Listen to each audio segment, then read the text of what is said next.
മോഹൻലാലെ മമ്മൂട്ടി, കാര്യം ഇത് എവിടെയും വരുന്നൊരു ചോദ്യമാണ്. പൊതുവേ കാണുമ്പോൾ മോഹൻലാൽ കുറച്ചും കൂടെ ബെറ്ററായി സ്റ്റണ്ട് ചെയ്യുന്നത് കണ്ടിട്ടുണ്ട്. താങ്കളുടെ ഒരു അനുഭവത്തിൽ രണ്ടുപേരുടെയും കൂടെ, മമ്മൂട്ടിയുടെ കൂടെ ഒരുപാട് രണ്ടുപേരും നമുക്ക് എന്താ പറയുക, ഫൈറ്റ് എന്ന് പറഞ്ഞാൽ എല്ലാവർക്കും ഇൻട്രസ്റ്റ് ഉള്ളതാണ്. ആരും നമുക്ക് എന്താ പറയുക, ഫൈറ്റ് ഡാൻസ് നമുക്ക് പറയാൻ പറ്റില്ല. ഫൈറ്റ് എന്ന് പറഞ്ഞാൽ അതൊരു ഹീറോ എന്ന് പറഞ്ഞാൽ ആ ഫൈറ്റിനോട് ചെയ്താൽ അവർക്കും പേര് കിട്ടും. അത് രണ്ടുപേരും ചെയ്യുന്നവരാണ്. ഇപ്പോൾ ലാലേട്ടനാണെങ്കിൽ അതൊരു സ്റ്റൈലിൽ ലാലേട്ടൻ ചെയ്യും, മമ്മൂക്ക അങ്ങ് വേറെ സ്റ്റൈൽ, മമ്മൂക്ക റോപ്പെല്ലാം കെട്ടി റോപ്പിൽ ജമ്പ് ചെയ്ത് അടിക്കണം, അങ്ങനത്തെ നിലയിലുള്ള മമ്മൂക്കയൊക്കെ ഇഷ്ടം. ലാലേട്ടനൊരു നാച്ചുറലായിട്ടും അങ്ങനെ രണ്ടുപേരെ ഫൈറ്റ് ഒരേ ഫൈറ്റ് നമുക്ക് കൊണ്ടുപോകുമ്പോൾ അവരെ ഫൈറ്റ് ഒരു സ്റ്റൈല്, ഇവരെ ഫൈറ്റ് സ്റ്റൈല്, പൃഥ്വിരാജിൻ്റെ ഫൈറ്റ് സ്റ്റൈല്, ഇങ്ങനെ ഓരോ ദിലീപിൻ്റെ ഒരു കോമഡിയോടെ കൊണ്ടുപോകും. സീരിയസ് ഉണ്ടാവില്ല, ഇടയ്ക്ക് സീരിയസ് ഒരു കോമഡിയിൽ വന്ന് ക്ലാപ്സ് വാങ്ങിച്ചുകൊണ്ട് പോകും. അങ്ങനെ എല്ലാവരും ഇപ്പം വരുന്ന ആർട്ടിസ്റ്റെല്ലാം ഗുൽഗറിൻ്റെ സ്റ്റൈല് വേറെ, എല്ലാവരും ഇതിനെ എങ്ങനെയാണ് ഒബ്സർവ് ചെയ്യുക? അതായത് ഇപ്പോൾ പുതുതായിട്ട് ആദ്യമായി ഒരു ആക്ടർ സ്റ്റണ്ട് ചെയ്യാൻ നമ്മുടെ അടുത്തേക്ക് വരുമ്പോൾ അയാൾ ഏത് രീതിയിൽ ഇതിനെ സമീപിക്കും, എത്ര ഫ്ലെക്സിബിലിറ്റിയോടെ ചെയ്യും, ഇതൊക്കെ എങ്ങനെയാണ് നമ്മളൊന്ന് അളന്നില്ല? അല്ല, നമുക്കറിയാമല്ലോ, വന്ന് നമുക്ക് അവരോട് ഒരു സീൻ എടുക്കുക, ഒരു ഫൈറ്റ് എടുക്കുമ്പോൾ എല്ലാം നമുക്ക് ഇപ്പം വരുന്ന ആർട്ടിസ്റ്റ് എല്ലാം പഠിച്ചിട്ടില്ല വരുന്നത്. ഇപ്പോൾ ആരായാലും ഉണ്ണിമൂന്നനായാലും എല്ലാം ആദ്യം ഫൈറ്റ് ട്രെയിനിങ് എടുത്തിട്ടാണ് വരുന്നത്.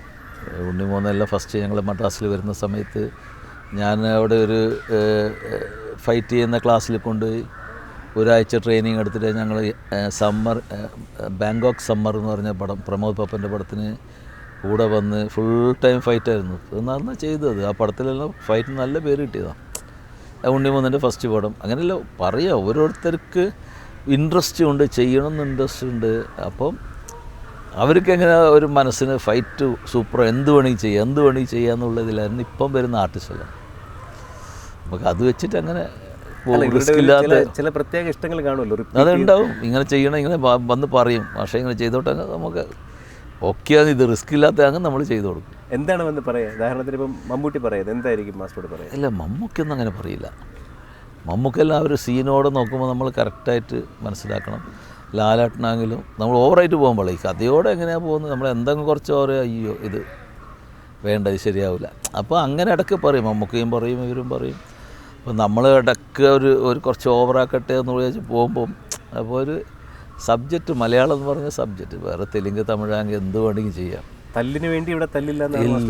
അതെ അതെ അതെ. ഇപ്പം അങ്ങനെയും സിനിമകൾ ഇപ്പം വന്നുകൊണ്ടിരിക്കുക, അത് പറയാൻ പറ്റില്ല നമുക്ക്. ഓരോ ഇപ്പോൾ ഉണ്ണിമൂന്നിൻ്റെ പടം എല്ലാം കണ്ടില്ല, മാർക്കോ, അതെല്ലാം ഭയങ്കര ഓവറല്ലേ, അത് പറയാം.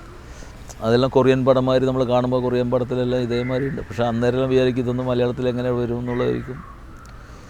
എല്ലാ പടത്തിലും ഓവർ വയലൻസ് എല്ലാം കാണിക്കുന്ന സമയത്ത് ആ നാട്ടിലെ പടത്തിന് ഓക്കെ, ചൈനീസ്, കൊറിയ എല്ലാം നമുക്ക് ഓക്കെ. മലയാളത്തിൽ വരുമ്പോൾ അത് വന്ന് വിജയിച്ചു, നമുക്കൊന്നും പറയാൻ പറ്റില്ല. നമുക്ക് ഓരോ പടത്തിൻ്റെ ടൈമാണ്.